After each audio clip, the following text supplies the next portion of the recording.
25 मार्च को पश्चिम एशिया संकट पर चर्चा होगी। जो यूएस ईरान इजराइल के बीच युद्ध चल रहा है, इसके मद्देनजर केंद्र सरकार ने अब आज सर्वदलीय बैठक बुलाई है। हालांकि इस बैठक में राहुल गांधी ने शामिल होने से इनकार कर दिया है। वहीं आज मध्य प्रदेश बोर्ड का रिजल्ट भी आ जाएगा। 5वीं और 8वीं के 23 लाख छात्रों का इंतजार खत्म होगा। राजस्थान बोर्ड का रिजल्ट तो कल ही आ चुका है और आज एमपी बोर्ड भी अपना रिजल्ट जारी कर देगा। सुबह 11:30 बजे आप पोर्टल पर परीक्षा परिणाम देख पाएंगे। और वहीं खबर है, उत्तर प्रदेश के राज्य कर्मचारी आज 25 मार्च को काला दिवस के रूप में मनाएंगे। यूपी कर्मचारी शिक्षक संयुक्त मोर्चा की तरफ से 8वें वेतन आयोग को जनवरी 2026 से लागू करने और पेंशन पुनरीक्षण की मांगों को लेकर आज काला दिवस मनाने का आह्वान किया है। और छत्तीसगढ़ के लाखों भूमिहीन मजदूर परिवारों को आज बड़ी सौगात मिलेगी। छत्तीसगढ़ सरकार उनके बैंक खातों में 500 करोड़ रुपए जमा करेगी। छत्तीसगढ़ के मुख्यमंत्री विष्णुदेव साय की तरफ से दीनदयाल उपाध्याय भूमिहीन कृषि मजदूर कल्याण योजना के तहत भूमिहीन हितग्राहियों को ये धनराशि दी जाएगी। हर साल 10,000 रुपए की वार्षिक सहायता राशि देती है इस योजना के तहत छत्तीसगढ़ सरकार। वहीं दोस्तों, छत्तीसगढ़ में आज से देश का पहला ट्राइबल गेम्स भी शुरू होने जा रहा है। 2000 खिलाड़ी मैदान में उतरेंगे। खेलो इंडिया ट्राइबल गेम्स की मेजबानी के लिए छत्तीसगढ़ तैयार हुआ। 25 मार्च से ये खेल शुरू होंगे, जो कि 3 अप्रैल तक चलेंगे। खेलो इंडिया ट्राइबल गेम्स की आज ये शुरुआत होने जा रही है। रायपुर में डिप्टी सीएम ने इनका जायजा भी लिया। और देश की राजधानी दिल्ली में भी आज पहली बार इंटरनेशनल फिल्म फेस्टिवल का आयोजन होने जा रहा। 25 मार्च से ही भारत मंडपम में सजेगा सिनेमा का महाकुंभ। 25 से 31 मार्च तक चलेगा ये दिल्ली के भारत मंडपम में। और यही वजह है कि 25 से 31 मार्च तक दिल्ली के कई सड़कों पर जाने से बचें, क्योंकि रूट डाइवर्जन और नो पार्किंग जोन लागू किए हैं दिल्ली प्रशासन की तरफ से इंटरनेशनल फिल्म फेस्टिवल को देखते हुए। और उत्तर प्रदेश के मुख्यमंत्री योगी आदित्यनाथ आज गोरखपुर आएंगे। यहाँ IT पार्क का लोकार्पण भी करेंगे। और वहीं उड़ीसा पुरी के प्रसिद्ध जगन्नाथ मंदिर के खजाने की भी आज से गिनती होगी। 46 साल बाद आज 25 मार्च से खुलेगा रत्न भंडार भी।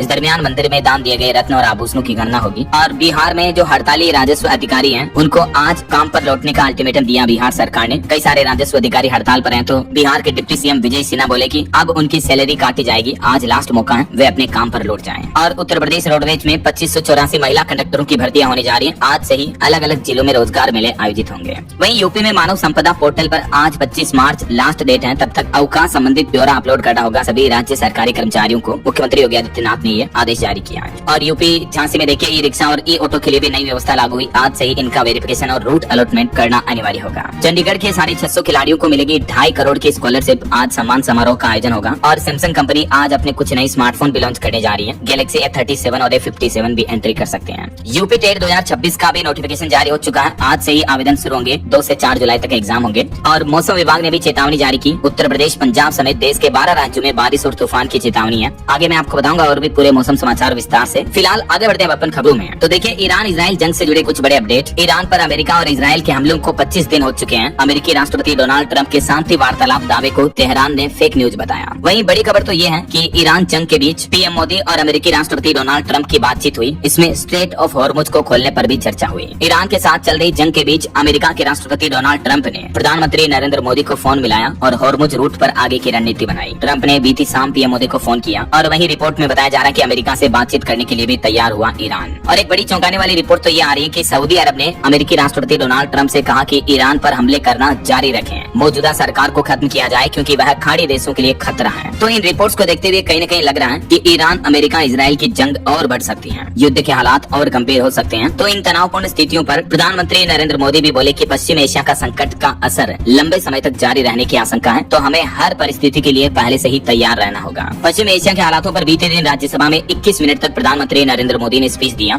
और मोदी बोले कि अगर ईरान जंग जारी रही तो नतीजे काफी गंभीर होंगे। आने वाला समय देश की सबसे बड़ी परीक्षा लेगा। तो हम सबको मिलकर टीम इंडिया की तरह काम करना होगा। अभी एक दिन पहले भी लोकसभा में पीएम मोदी ने कहा था कि जिस तरह से कोरोना काल के संकट के दौरान हमारे देश ने चुनौतियों का सामना किया, वैसे ही आज वैश्विक संकट में भी हम सबको मिलकर एकजुटता से काम करना होगा। और वहीं देश के किसान भाई लोगों को भी संसद से प्रधानमंत्री नरेंद्र मोदी ने आश्वासन देते हुए कहा कि आपके लिए खेती बाड़ी बुआई में उर्वरक खाद की कमी नहीं होगी। सरकार हर परिस्थिति में आपके साथ खड़ी है। पीएम ने कहा कि मैं किसानों को ये आश्वस्त करता हूँ, आप चिंता ना करें। तो युद्ध के हालातों के बीच आखिरकार अब हमारा देश भारत भी हाई अलर्ट हुआ। बढ़ते वैश्विक तनाव के बीच इधर रक्षा तैयारियों की भी समीक्षा की। देश के रक्षा मंत्री राजनाथ सिंह की अगुवाई में बैठक हुई। रक्षा मंत्री ने उच्च स्तरीय बैठक की। इसमें CDS जनरल और तीनों सेनाओं के प्रमुख भी शामिल हुए हैं। और हमलों से जुड़ी एक और बड़ी खबर देखिए, ईरान में गैस प्लांट और पाइपलाइन पर भी हमला हुआ। हिजबुल्लाह ने भी 5 इजरायली ठिकानों पर मिसाइल अटैक किया। अब तक ईरान इजराइल जंग में 2663 लोगों की मौतें हो चुकी हैं। और ट्रंप का एक बयान सामने आ रहा। अमेरिका के राष्ट्रपति बोले कि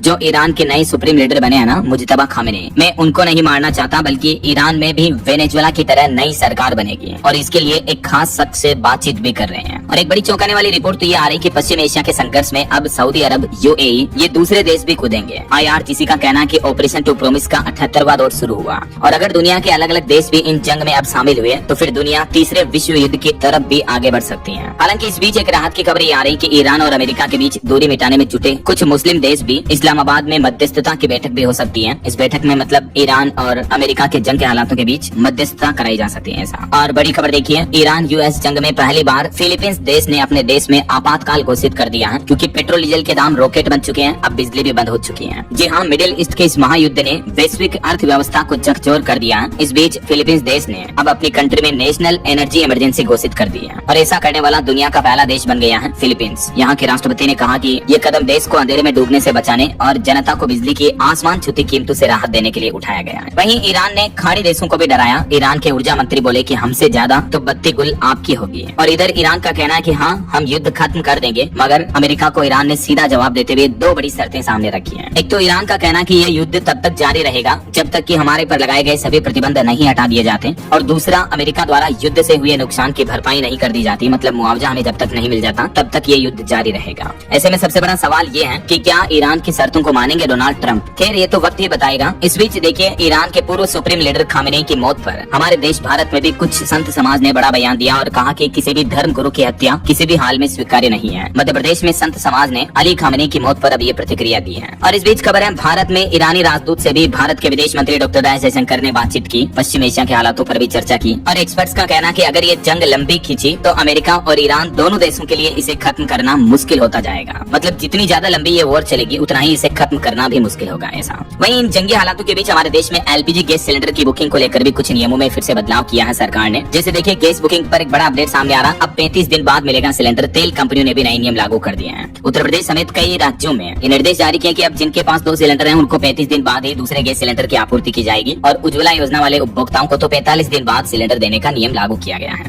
हालांकि एक सिलेंडर वाले लोगों को 25 दिन में सिलेंडर मिल जाएगा ऐसा। तो गैस सिलेंडर की किल्लत के बीच जनता की मुश्किलें और बढ़ेगी। डबल सिलेंडर होने पर बुकिंग 35 दिन बाद होगी। कुछ राज्य सरकारों ने भी रूल्स में बदलाव किया है, जैसे राजस्थान में अब ग्रामीण क्षेत्रों में भी, मतलब गाँव में भी लोग बाग जो LPG उपभोक्ता है उनके लिए ये बड़ा फैसला लिया। अब वो भी 25 दिन बाद ही अपनी नई बुकिंग करा पाएंगे। हालांकि कंपनियों ने पहले 45 दिन की लिमिट लगा दी थी गाँव में, तो राजस्थान में अब ग्रामीण क्षेत्रों में भी ये राहत दी है। हालांकि सरकार का कहना है कि LPG की पैनिक बुकिंग में अब धीरे धीरे कमी आई है। कालाबाजारी पर भी नकल कसी जा रही है। पेट्रोलियम मंत्रालय का यह बयान सामने आ रहा। और इस बीच खबर यह है कि रसोई गैस का भी विकल्प बनेगा एथेनॉल। जी हाँ, सरकार खास तरह के एथेनॉल से जलने वाले चूल्हे बना रही है। LPG की किल्लत दूर करने के लिए फैसला लिया गया है। भारत में रसोई गैस के लिए LPG की निर्भरता कम करने के लिए अब सरकार एथेनॉल बेस्ड कुकिंग स्टोव यानी इस तरह के चूल्हे पर भी काम कर रही है। वहीं केंद्र सरकार का कहना है कि LPG लेकर 2 और भारतीय जहाज 26-27 तारीख को भारत पहुंच जाएंगे। ये हॉर्मुज स्ट्रेट रूट पार कर चुके हैं, तो इससे गैस सिलेंडर की जो किल्लत है वो और कम होगी। इनमें से एक जहाज में 45,000 मीट्रिक टन और दूसरे में 47,500 मीट्रिक टन LPG गैस है। तो जल्दी ये 2 जहाज भी भारत आ जाएंगे। पाइन गैस और जगबसंत, इन दोनों जहाजों का ये नाम है और दोनों जहाज सुरक्षित तरीके से हॉर्मुज रूट पार कर चुके हैं, तो ये अच्छी बात है ना। इस बीच विपक्ष का भी विरोध देखने को मिल रहा है। देखिए आप, गैस सिलेंडर क्राइसिस के बीच बिहार के 12 जिलों में कांग्रेस ने फूंका PM मोदी का पुतला। समस्तीपुर में खाली सिलेंडर लेकर उतरी कार्यकर्ता। केंद्र सरकार के खिलाफ नारेबाजी भी की गई। बिहार के कई जिलों में बीते दिन ये विरोध प्रदर्शन देखने को मिला विपक्षी राजनीतिक पार्टी कांग्रेस का। और इधर देखिए, मध्य प्रदेश के कई शहरों में पेट्रोल पंपों पर भीड़ देखने को मिली। गाड़ियों की टंकियां फुल कराने पहुंचे लोग बाग धक्का मुक्की देखने को मिली। कई जगह पुलिस तैनात की गई। बात कुछ यूं कि मध्य प्रदेश में भी ये अफवाह फैल गई कि पेट्रोल डीजल का संकट आ सकता है। तो इस अफवाह के बाद लोगों का काफी पैनिक भरा माहौल देखने को मिला। मध्य प्रदेश के कई शहरों में पेट्रोल पंपों पर भारी भीड़ रही है। कुछ इसी तरह की अफवाह बीते दिन आपको पता होगा गुजरात में भी फैल गई थी। तो गुजरात में भी अहमदाबाद समेत कई शहरों पर पेट्रोल पंपों पर लाइनें लग गई। सरकार का कहना कि इस तरह की अफवाहों से दूर रहें। अभी हमारे देश में पर्याप्त मात्रा में पेट्रोल डीजल उपलब्ध है, ठीक है ना। चलिए अगली बड़ी खबर देखिए। एक बड़ा अंतर्राष्ट्रीय हादसा हो गया बीते दिन, जो कोलंबिया में विमान हादसा हुआ था। उड़ान भरते ही एयरफोर्स का विमान प्लेन क्रैश हुआ था। इसमें कोलंबिया के 90 एयरफोर्स के जवानों की मौत हो गई। चलिए दोस्तों अगली बड़ी खबर देखिए। दिल्ली के पूर्व मुख्यमंत्री अरविंद केजरीवाल बोले कि मोदी बतौर PM 2026 पूरा नहीं कर पाएंगे। मोदी और शाह का साम्राज्य खत्म होने वाला है। पॉपुलैरिटी पाताल लोक में पहुंची है। वहीं रेल यात्रियों के लिए बड़ी खबर आ रही है। रेलवे ने बदले टिकट कैंसिलेशन के नियम और ये नए नियम 1 अप्रैल से 15 अप्रैल के बीच लागू होंगे। भारतीय रेलवे ने टिकट नियमों में बदलाव किया, कैंसिलेशन चार्ज में बदल दिया गया और बोर्डिंग स्टेशन बदलने का समय भी बढ़ा दिया है। इन नए नियमों के तहत अब समय के हिसाब से तय होगा रेलवे टिकट का रिफंड भी है। देखिए रेल मंत्री अश्विनी वैष्णव ने खुद घोषणा करते हुए कहा कि रेल टिकट 8 घंटे पहले कैंसिल करने पर ही अब रिफंड मिलेगा। पहले जो 4 घंटे का नियम था उसको खत्म कर दिया। इसके अलावा ट्रेन छूटने के 30 मिनट पहले बोर्डिंग स्टेशन भी बदल सकेंगे। वहीं कंफर्म टिकट कैंसिल करने पर रिफंड को लेकर रेलवे ने ये 4 नए नियम लागू किए हैं, जिनकी कुछ डिटेल्स जानकारी भी आप देख सकते हैं इस टेबल में। रेल मंत्री अश्विनी वैष्णव बोले कि टिकटों की कालाबाजारी रोकने के लिए ये फैसला लिया गया है। वहीं अब चार्ट बनने के बाद भी आप अपना स्टेशन बदल पाएंगे और ट्रेन अगर 3 घंटे से ज्यादा लेट हुई तो आपको आपके टिकट का पूरा पैसा भी रिफंड मिल सकेगा। तो ये रेलवे की तरफ से रेल यात्रियों के लिए कुछ नियमों में महत्वपूर्ण बदलाव किए गए हैं।